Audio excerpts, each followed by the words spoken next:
contain documents of different people speaking against migration, which was interesting because the Urban League and many others got in the forefront of calling for blacks to stay in the South. And that raised a lot of other adjoining questions. What the familiar details of the beginnings of American anti-Semitism do not adequately explain is why Jewish involvement with African Americans greatly intensified after 1915, taking on an urgency of a special mission. Why Jews of influence and wealth rapidly moved from racial altruism barely distinguishable from that of a neo-abolitionist and parlor socialist wasp to virtual management of African American organizations. Virtual management of. By remote control. What debate there was? Says available literature is silent about pre-1915 debate. What literature there was abruptly resolved by August 17, 1915 lynching of Leo Frank of Marietta, Georgia. Frank was a Cornell University graduate whose grandfather had been a decorated Confederate. Shout out to Dane Calloway. This is one of his videos that's actually live right now. And he's just dropping gems, and you know, I figure I'll let the man do his job. Frank was the first white man in the history of America to be solely convicted on the testimony of a black man. Now that so scared the Jewish people, because the Jewish people, Jewish philanthropists, old-line Jewish philanthropists said, we should not get caught helping the Negro, for it is not good to help America's pariah, for we too will be looked at as the pariah's assistant. And since we're trying to escape being the pariah of Europe, we won't get caught helping the Negro yet. That was the pre-1915. But when the head of the International Order of B'nai B'rith in Atlanta gets hung for raping a white woman solely on the testimony of a black man, they got scared of this shit. That scared them.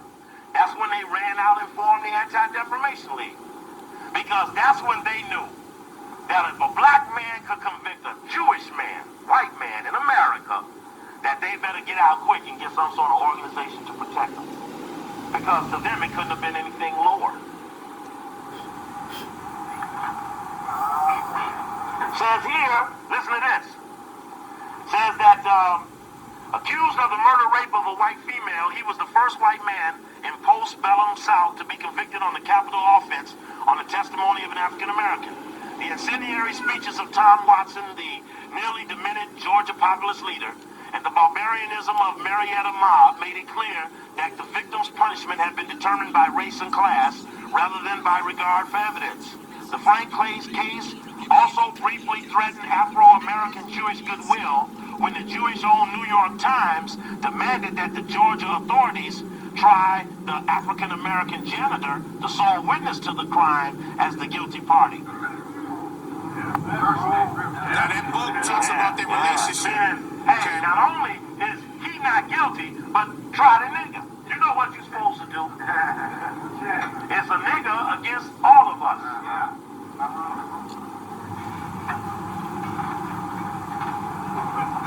It says there were many use of distinctions. It says that the Jewish leaders preferred leaders of accommodation rather than of protest. When the Jewish people started to get involved, having been afraid by what happened, when the Jewish people start getting involved,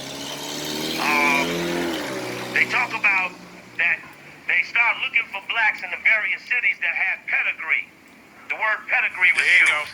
Now, in the article condemning me by this guy Taylor Branch in here, in condemning me, he said Copley lacked pedigree.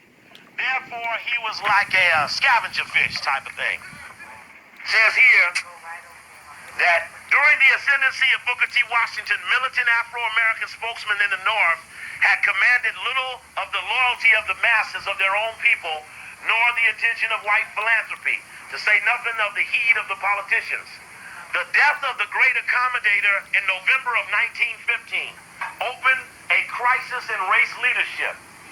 In that in that already became apparent that the Bookerite philosophy of African American development through subordinate agriculture and trades was far more suited for the rural South. By 1917, perhaps as many as 250,000 Southern African Americans were resettled in urban North and East, and Bookerites had a few answers to socioeconomic crisis raised by the Great Migration. Consequently, many of the great industrial philanthropists turned from Tuskegee and Hampton Institutes political cadres to the urban, mostly northern men and women who had never forewarned faith in full civil and social equity, and for whom the NAACP's Du Bois, Boston's William Monroe Trotter, Washington's Francis Grimke, and Kelly Miller, and Chicago's Ida B. Wells Barnett were heroes. Those were the radically racial men and women with whom socially constructive, conservative Jewish elite would form an alliance. Many of the talented 10th were stamped in what E. Franklin Frazier called the genteel tradition of the small group of mulattoes who assimilated the morals and manners of slaveholding aristocracy. Whole lot of big words getting thrown around, and I should catch you up because this is a live and I just jumped into it. And what he was talking about is there's a lot of black people that portray black people, and black people act like we don't know it, but we're not dumb anymore. You's had you college motherfuckers and all that. We're not dumb. We're not dumb. We're not dumb.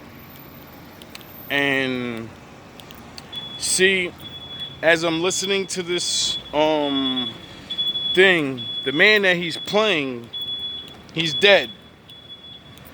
And he used to make YouTube videos trying to help his people. And I used to watch guys like him, and guys like him used to watch Malcolm X, and you know, people just do their research and all these things. We learn things, and then you want to tell your people what's, you know, what the DL is, what the down low is, because you know things is going on, things is happening to you. And you're like, I don't understand what's going on. And, you know, this year's been a hell of a ride for me. And for some odd reason, I had Anthony. How you doing, Anthony? You've been giving me trouble for a while, hanging out in the background. And you think I don't see you, don't you? But you slipped up when you said you was a Mason, dog. As soon as you said that to me, I said, this nigga's a problem. This nigga's a big problem. And I don't know why he won't beef with me. And then I realized, because, you know, it's your job. Fords, the Mellons, the Rockefellers, and other genteel capitalists from the birth of more infrequent You look for people like me. contact with African American leaders and organizations, which in turn, That's why you got your position. those capitalists to closer ties with Jewish financiers. There's always that one nigga that's up. Because the Jewish people showed up and relieved the DuPonts, the Astors, the Rockefellers, the Mellons, the Fords, etc. from spending Can I get my their time change? or wasting their Some time motherfuckers giving in their this money group away should to be crazy. Negroes in hump and pump That's why we gotta ceremonies. just stun on these niggas now. As All the that nice Jewish guy shit is community over. came in and became that We're gonna tender to the take black our leadership, respect from now on. which obligated the With the Carnegies, law. Mellons, DuPonts, and others to fraternize with Jewish philanthropy And the Most for High. assisting them on the Negro question. So that when they tell you we've been a partner in the Black Jewish Alliance, you tell them, my knowledge is that the richest of you circumvented the riches of the Anglo-whites who you sought to get with at the museum, at the Art Institute, at the Symphony Orchestra, and the opera, of which you had not been allowed to be on yet. And by giving philanthropy to the Negro, who you never hung with, Smithsonian. You, in fact, tended to an obligation that the white race had to keep niggas cool. And that for that, for example, Japan and Germany want to come in on the world thing. So every time something come up, America say, well, Japan, you got to put money up for Russia. Japan, Germany, you got to put some money up for Russia. You all got to help pay what it cost us to pay the world off. We'll put you on the Security Council of the UN. We'll put you, but you got to fork up and pay over for the containment of the globe. So in other words, if you're going to, Japan enjoy the benefits of a world we dominate with military strength and violence, you got to pay us for dominating it. And so for the Jewish philanthropists to be included in the Anglophiles, which was what both groups aspired, the blacks and the Jewish people, aspired to be up there, they had to show that they would foot the bill. So when they go into that dialogue about, and boy, I couldn't imagine them ever showing up for a real meet over history. But God, we could have a trial. We could try black-Jewish relations. And look, and that's so and I took that. I just took it to heart right there because there's so many things that we could get them for right now. There's so many things that we could get them for, and you know, it would be hilarious for us to just take them to court for just the things that they did, as far as the history is concerned. With all the evidence that I have, I've been a couple of times. I done came out and said, "Look, I'm looking for some attorneys that ain't scared, that got the balls, that's gonna actually try to do this thing for real." Like, I mean, I'm talking about Supreme Court lawsuits, left and right. Left and right. Now I'm gonna let that be right there, cause I don't want to disrespect the God. I don't want to disrespect the fellow Indian. Nah, I mean, let that man do his work. If y'all want to hear the rest of that and get that knowledge, I suggest y'all go to his channel and stop fucking around. See, there's a lot of us out here. It ain't just me. I keep telling y'all that. We just don't know each other. In the Bible, it's called the Great Awakening. When the Most High starts waking his children up. And, you know, I guess we're at that point, aren't we? Now, for me, I've already known these things. That's why I say in my videos, that's why I never show my face. Because I know once you show your face, you know, history repeats itself. If they did that to my forefathers and the people before me and the people before them and the people blah, blah, blah, blah, blah, then what do you think's going to happen? But you see, the Lord is, he's real. And there's going to be hella pay. And all the little tricks and shit y'all be trying, that shit ain't gonna work. That shit ain't gonna work at all. You know why? Because the Lord's real. And he needs shit to get done. Now, if you want to learn, you know, all that stuff, because you need to catch up on, like, the Matrix and all that, like I said, hey, get it! Look at the kitty. I know it's hard out here, kitty. Don't worry. You be alright, nigga. It's garbage night. Sure these heathens left something out there for you. Anyway. There's a lot of us that teach a lot of different things. That's another good history guy I like to learn off of. Calloway's a just, he's, you know what I mean, we're the young guys, we're the new breed. It's always a new era. Somebody gotta take up the reins. Now,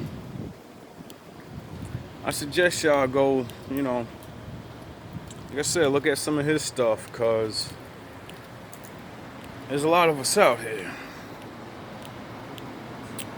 We all play a part. That leads me to my part. I don't really know what that is. But I guess it's some type of spiritual shit. Because I've learned a lot from men like him. Like my boy Lex Will. Good history lessons. But like the Bible taught me all the things yous are teaching. And then there's nothing new under the sun. Like, the point I'm trying to make is, now that we know the truth, what are we gonna do? Like he said, lawsuits and shit. One, that sounds cute. Excuse me. That sounds cute. And everything, but sure we tried that before. And we ain't get it, so you know what I mean? Maybe we could do better now. We got all this proof and evidence and stuff. See, they talk a lot of, like the historian guys, they're showing it on how like we own stuff. We were places, all this different stuff like that, right? And that adds up to like millions of dollars. Look at this fucking jabroni ass nigga. Hate seeing these work niggas, man. These niggas is always out here somehow. Anyway, you know what I'm saying?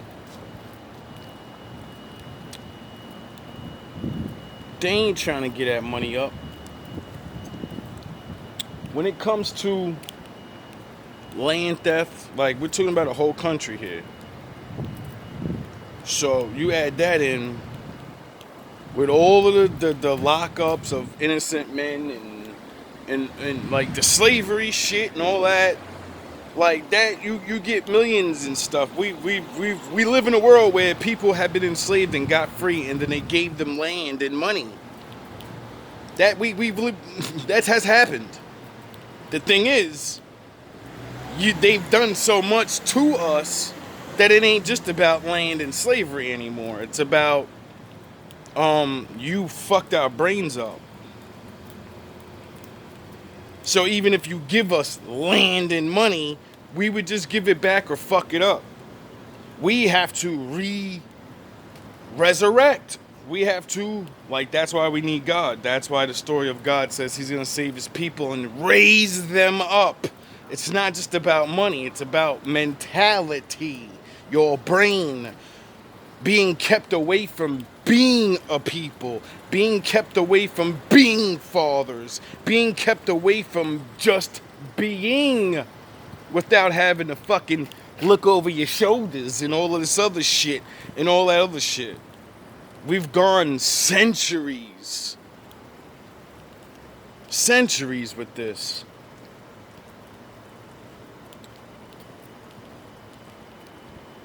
And it's coming to an end. Now, I literally was discussing this with my friend the other day. And that's why I say it now. Like, when you go into the physical, that's one thing. It's millions of dollars. Then you get into the land and all of that. That's trillions of dollars. Then you get into the mind and what they did to our brains and shit. There's nothing after trillions. There's only pack up all your shit and everyone has to go home. That's really going to happen in the world? Everyone's just going to leave? No, they're not. No, you wouldn't. That's why the Lord has to come down. That's why the Bible says the Lord's going to come down and make you leave. Get it? See, Armageddon isn't the end of the world. It's the end of this fake shit. Like, you know, all the, well, we call it this, and now it's this, and you're this, and no, the Lord said he's going to come down. He's going to jump on one of his people, and then he's going to tell the whole world, let my people go, or I'm going to smash you to dust. They've been warning you for years, but now I'm here, and now I'm going to physically smash you people, one place at a time. That's what the Bible says. It doesn't say he comes down with angels and everything. There's a big war and blah, blah. No, the end of the book takes years. The Most High just comes down and sits down here and regulates shit for years. I think years.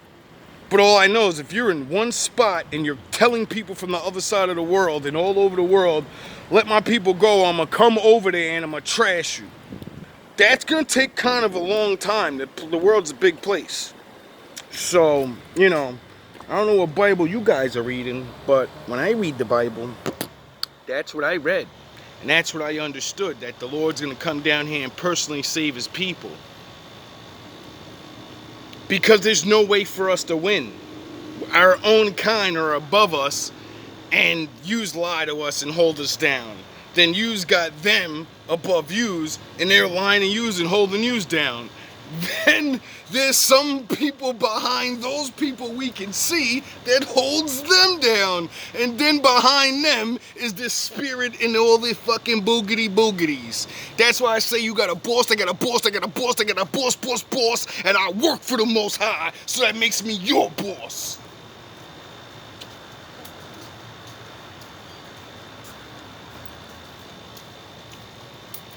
That's why I talk like that. Because that's what the book says.